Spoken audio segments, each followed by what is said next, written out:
The live TV, सच सबसे आगे।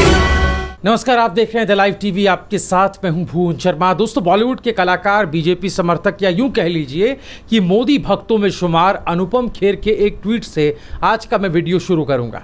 ये ट्वीट हालांकि पुराना है, जिसमें उन्होंने लिखा कि नाराज़ ना होना कभी ये सोचकर कि काम मेरा और नाम किसी और का हो रहा है। यहाँ सदियों से जलते तो घी और रुई हैं, पर लोग कहते हैं कि दिया जल रहा है। जी हाँ, ये जो अनुपम खेर ने बात कही ट्वीट में, ये बिल्कुल सही साबित हो रही है पीएम मोदी के करीबी दोस्त मुकेश अंबानी और उनकी कंपनी रिलायंस पर। हम ऐसा क्यों कह रहे हैं, इसका मैं आपको ताज़ा उदाहरण दिखाऊंगा। दरअसल एक वीडियो आपको दिखाते हैं। इस वीडियो में आप देखिए, ये वीडियो ट्वीट किया है सऊदी अरब के ही एक शेख ने। ये वीडियो इस वक्त सोशल मीडिया पर खूब वायरल है। इस वीडियो में जिन टैंकर पर रिलायंस कंपनी के स्टिकर चिपकाए जा रहे हैं, दरअसल वो ऑक्सीजन के टैंकर्स बताए जा रहे हैं, जिन्हें सऊदी ने भारत की मदद के लिए भेजा है। किसी एक धर्म को बचाने के लिए नहीं, बल्कि पूरी इंसानियत और मानवता को बचाने के लिए, उसके अस्तित्व को बचाने के लिए। लेकिन इस पर रिलायंस कंपनी के स्टिकर चिपकाने का सीधा मतलब ये है कि उसने आपदा में न सिर्फ खुद के लिए अवसर तलाशा, बल्कि सरकार की भी नाक बचाने की कोशिश, इसको कहा जाए तो गलत नहीं होगा। इसके पीछे कई कारण हो सकते हैं। मसलन किसान आंदोलन में जिस तरीके से और जिस तरह से रिलायंस कंपनी का बहिष्कार होने लगा, किसानों ने उसका बहिष्कार किया, आम लोगों ने उसका बहिष्कार किया, उसकी साख पर जिस तरीके से बट्टा लगा, जगह जगह पर रिलायंस जियो के टावर्स को बंद कर दिया गया, रिलायंस के स्टोर्स को बंद करा दिया गया। उसी को सुधारने के लिए ये चोरी छिपे इस तरह की हरकत पर रिलायंस जो है वो उतर आया है। हालांकि ये चोरी पकड़ी गई।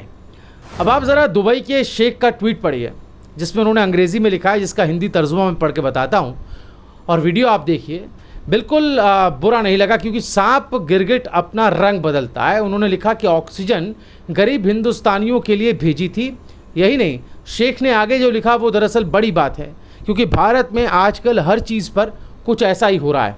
शेख ने लिखा कि आप भले ही ऑक्सीजन पर हिंदुत्व का निशान लगा ले, मगर हिंदुस्तानियों की किसी तरह आप जान बचा लो। दरअसल ये वीडियो सोशल मीडिया पर अब खूब वायरल है। रिलायंस की इस हरकत को लेकर लोग तरह तरह की बातें लिख रहे हैं।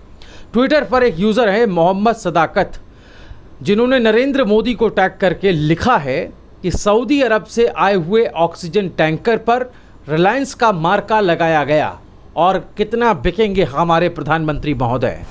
वहीं विनीता शर्मा नाम की एक यूज़र लिखती हैं कि दूसरों के बर्तन चुराकर अपना नाम लिखने वाले गिरोह से कोई उम्मीद ना करें। सऊदी अरब के टैंकर पर रिलायंस का पोस्टर चिपकाकर गुजराती बनिए वाहवाही लूटना चाहते हैं, खुद के बस की बात तो है नहीं।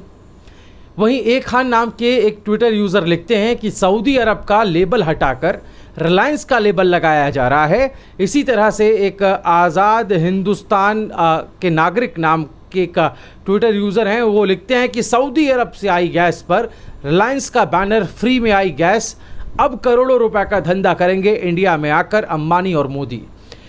वहीं देखिए, एक यूज़र ठाकुर अजीत सिंह लिखते हैं कि सऊदी अरब के लेबल को हटाकर रिलायंस का लेबल लगाकर अपने बप्पा को खुश करने का अनोखा अंदाज़, ऐसा वही नपुंसक लोग करते हैं जो खुद से बच्चा पैदा ना कर पाना दूसरे के बच्चे को अपना बच्चा कहते हैं।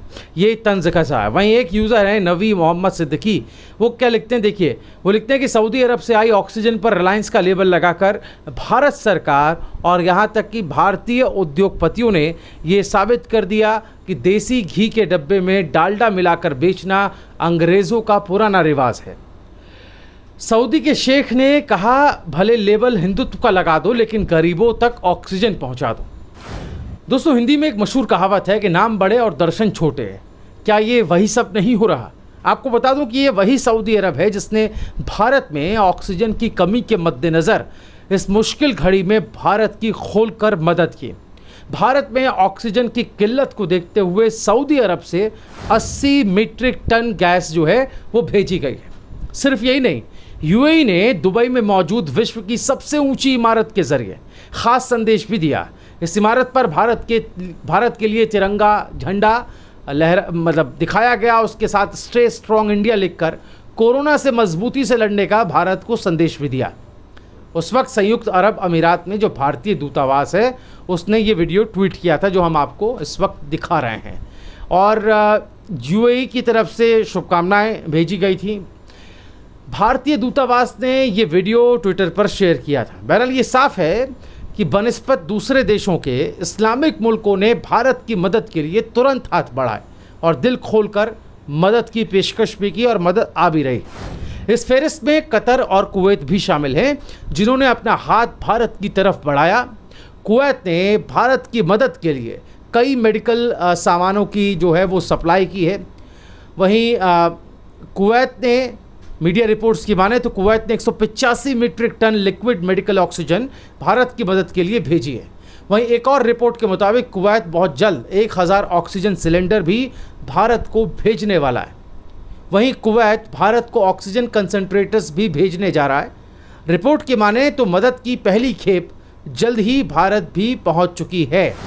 तो दोस्तों ये तो बात कुवैत की है। वहीं बात कतर की करें तो कतर के जो कतर एयरवेज़ है उसने भारत की मदद करने का ऐलान करते हुए कहा कि वो बिना किसी शुल्क के, बिना किसी फीस के भारत को अलग अलग देशों से मेडिकल सामानों की सप्लाई करेगा। ये बहुत बड़ा स्टेप है। इसी तरह से पड़ोसी मुल्क बांग्लादेश रेमडेसिविर की दवाइयों की सप्लाई भेजने की तैयारी पुरजोर तरीके से कर रहा है। साफ है कि तमाम मुल्क अपने अपने लेवल पर, अपने अपने स्तर पर भारत की मदद कर रहे हैं। जब हमारी सरकारें लोगों की जान बचा पाने में नाकामयाब साबित हो रही हैं, ऐसे वक्त में बाहर से आ रही मदद काबिल तारीफ़ है। वक्त रहते अगर सही इंतज़ाम हमने कर लिए होते तो आज ये दिन ना देखना पड़ता। लेकिन फिर भी इन देशों की मदद के बीच इस तरह के नाम बदलने की हरकत करना, स्टिकर चिपकाना या यूं कहें कि चोरी छिपे क्रेडिट ले जाना भारत की विश्व भर में बदनामी ही करेगा।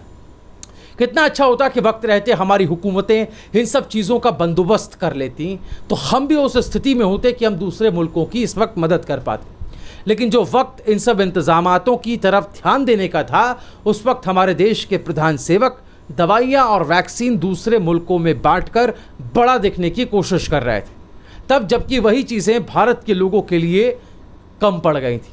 तो ये कहीं ना कहीं जग जाहिर हुआ, साफ हुआ कि अब जिस तरीके से जिन इस्लामिक देशों को लेकर भारत में और भारत की गोदी मीडिया में तरह तरह की बातें की जाती रही हैं, तरह तरह के इल्ज़ामात उठाए जाते रहे हैं, दुष्प्रचार और प्रोपेगेंडा किया जाता रहा है, अब वही इस्लामिक राष्ट्र, इस्लामिक देश जो हैं वो भारत की मदद के लिए सबसे पहले आगे आए हैं। ना सिर्फ आगे आए हैं बल्कि ये मदद जो है उसकी लगातार पेशकश जो है वो हो रही है, मदद पहुंच भी रही है।